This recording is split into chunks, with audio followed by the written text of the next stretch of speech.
1 p.m. Pakistan Standard Time. Assalamu alaikum. This is Radio Pakistan. The news read by Abdur Rafe Sohail. First, the headlines. World community has pledged over $10 billion for reconstruction of flood-affected areas in Pakistan.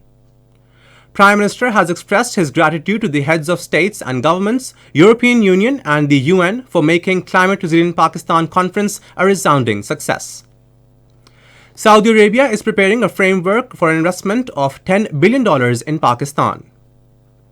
And in India, the BJP-led Modi regime's imposed ban in schools and colleges has severely affected Muslim students' mental health and their access to education. And now the news in detail. The world community has made commitments of over $10 billion for rehabilitation, recovery and reconstruction in flood-affected areas of Pakistan. These commitments were made at the International Conference on Climate Resilient Pakistan in Geneva.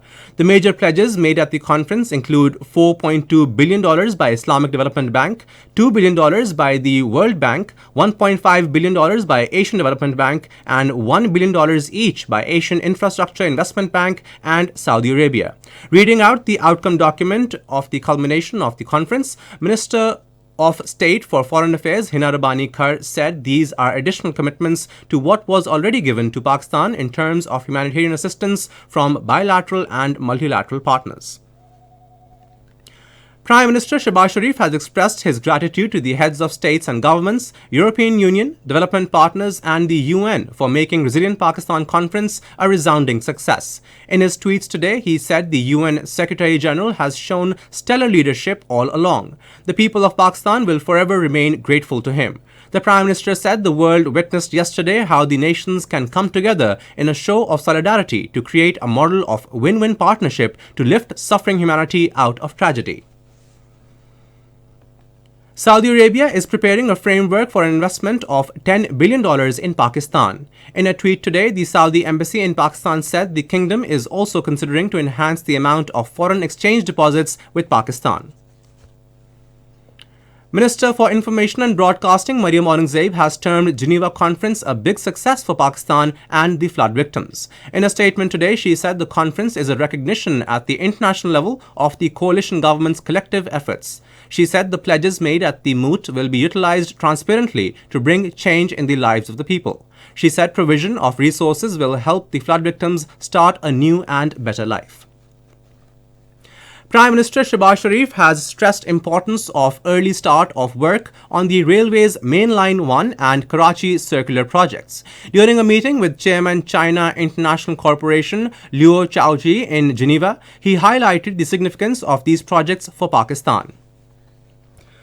Finance Minister Ishaq Dar has reiterated the government's commitment to complete the International Monetary Fund program. He was talking to the IMF's mission chief to Pakistan, Nathan Porter, on the sidelines of the International Conference on Climate Resilient Pakistan in Geneva.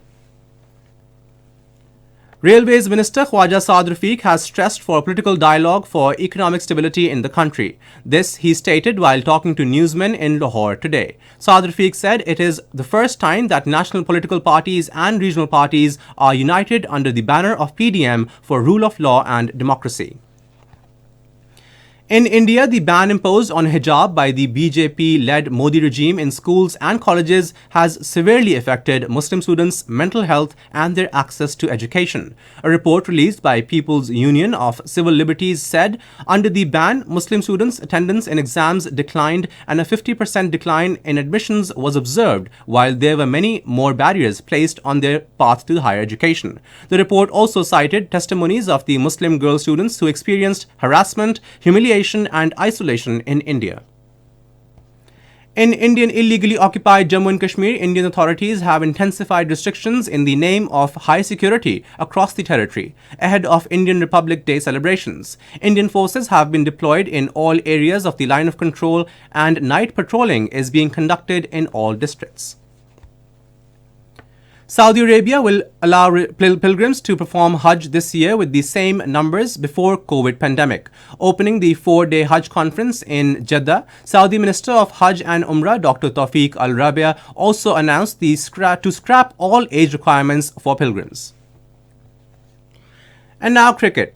The second match of three-match one-day international series between Pakistan and New Zealand will be played in Karachi tomorrow. Pakistan is leading the series 1-0 after beating New Zealand in the first match by 6 wickets in Karachi last night. And that is all for now. For more news and analysis, log on to our website radio.gov.pk and also watch live video streaming of our bulletins on the link facebook.com/Radio Pakistan News Official.